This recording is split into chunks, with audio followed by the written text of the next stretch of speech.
السلام عليكم ورحمة الله وبركاته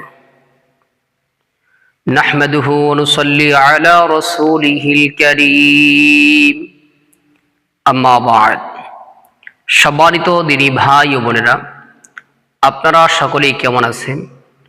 আশা করি আল্লাহ সুবহানাহু ওয়া তাআলার রহমতে সকলেই ভালো আছেন। আমিও আল্লাহ সুবহানাহু ওয়া তাআলার রহমতে খুবই ভালো আছি, আলহামদুলিল্লাহ। সম্মানিত দিনী ভাই বোনেরা, আজকে একটি গুরুত্বপূর্ণ বিষয় নিয়ে আপনাদের মাঝে আসলাম। বিষয়টি হইতেছে শরীর বন্ধ করার আমল অথবা শরীর বন্ধ করার পদ্ধতি। সম্মানিত দিনী ভাই বোনেরা, শরীর বন্ধ আমরা কেন করব? বর্তমান জমানায় মানুষ এতটাই খারাপ হয়ে গেছে যে আমার সাথে আপনার সাথে সামান্য পরিমাণ একটু কিছু হলেই দৌড়ায় চলে যায় ফকিরের কাছে, দৌড়ায় চলে যায় তান্ত্রিকদের কাছে, আমার ক্ষতি করার জন্য, আপনার ক্ষতি করার জন্য। একজন আরেকজনের উন্নতি দেখতেই পারে না। এজন্য মানুষ এরকম ভাবে বদ নজর দিয়ে জাদু টুনা করে, তাবিজ করে, কুফরি করে আমার আপনার ক্ষতিগুলো করে থাকে। আমরা যদি চাই মানুষের বদ নজর থেকে বাঁচতে, আমরা যদি চাই সকল প্রকার জাদু থেকে আমি আপনি নিরাপদে থাকতে, তাহলে অবশ্যই নিয়মিত আমাকে আপনাকে শরীর বন্ধ করে রাখতে হবে। শরীর বন্ধ করার অনেকগুলো পদ্ধতি আছে, এর মধ্য থেকে অন্যতম এই পদ্ধতিটি আজকে আপনাদের মাঝে শেয়ার করব।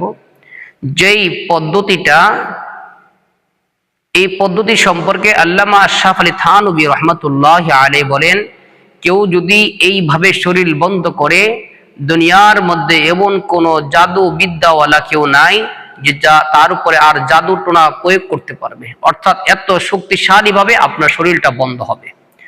চলুন ভিডিওটা লম্বা না করে মূল আলোচনায় চলে যাই। শরীর বন্ধ করব আমরা কিভাবে? অজু অবস্থায়ও করা যাবে, অজু ছাড়াও করা যাবে, সমস্যা নেই। প্রথমে আপনি একবার আয়াতুল কুরসি পাঠ করবেন। বিসমিল্লাহির রহমানির রহিম।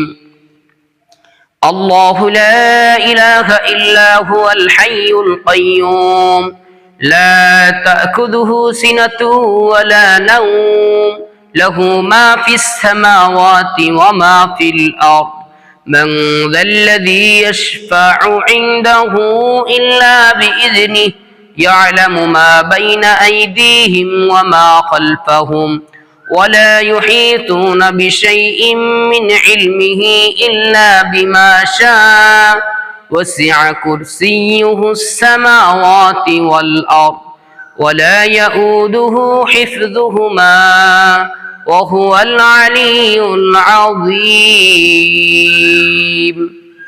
আয়াতুল কুরসি পাঠ করা হয়ে গেলে দুই হাতে তালুতে ফু দিবেন। ফু দেওয়ার পরে মুখমণ্ডল থেকে শুরু করে পুরা শরীরটাকে মাসাহ করবেন আর পড়বেন লা ইলাহা ইল্লাল্লাহ লা ইলাহা ইল্লাল্লাহ। এভাবে পুরা শরীর মাসাহ করবেন আর পড়বেন লা ইলাহা ইল্লাল্লাহ। পুরা শরীর মাসাহ করা শেষ হয়ে যাবে, এরপর আবার আয়াতুল কুরসি পাঠ করবেন, আবার দুই হাতে তালুতে ফু দিবেন। মুখমণ্ডল থেকে শুরু করে পুরা শরীর আবার মাসাহ করবেন আর পড়বেন মুহাম্মাদুর রাসূলুল্লাহ মুহাম্মাদুর রাসূলুল্লাহ মুহাম্মাদুর রাসূলুল্লাহ। পুরা শরীর মাসাহ করা শেষ, এরপর আপনি বলবেন আমি আল্লাহ তাআলার উপর ভরসা করিয়া শরীর বন্ধ করলাম। বাস, আপনার শরীর বন্ধ হয়ে গেল। ফজরের পরে একবার এইভাবে করবেন, আবার মাগরিবের পরে এইভাবে একবার করবেন। ইনশাআল্লাহ 24 ঘন্টায় আপনার শরীর বন্ধ থাকবে ইনশাআল্লাহ। এই আমলটা আমরা নিজেরাও করব, এই আমলটা আমরা অন্যের নিকট দাওয়াতের নিয়তে পৌঁছায় দিব, যাতে তারাও এই পদ্ধতি মেনে আমল করে তাদের শরীরটাকে বন্ধ করে রাখতে পারে। এরকম ভাবে বিভিন্ন জাদু টোনা, জিনের সমস্যা থেকে যেন তারাও নিরাপদে থাকতে পারে। আল্লাহ তাআলা আমাদের সকলকে আমল করার তৌফিক দান করুক, আমিন। সম্মানিত দিনী ভাই বোনেরা, যে কোনো সমস্যার সম্মুখীন হলে, কোরআনী আমল বা তদবিরের প্রয়োজন হলে আমার নাম্বার দেওয়া আছে, আপনারা ইমোতে বা হোয়াটসঅ্যাপে যোগাযোগ করবেন। ইনশাআল্লাহ আমি আপনাদেরকে দিয়ে দেওয়ার চেষ্টা করবো ইনশাআল্লাহ। সকলেই ভালো থাকবেন, সুস্থ থাকবেন, এটাই দোয়া করি। আপনারা আমার জন্য দোয়া করবেন। আসসালামু আলাইকুম ওয়া রাহমাতুল্লাহি ওয়া বারাকাতুহু।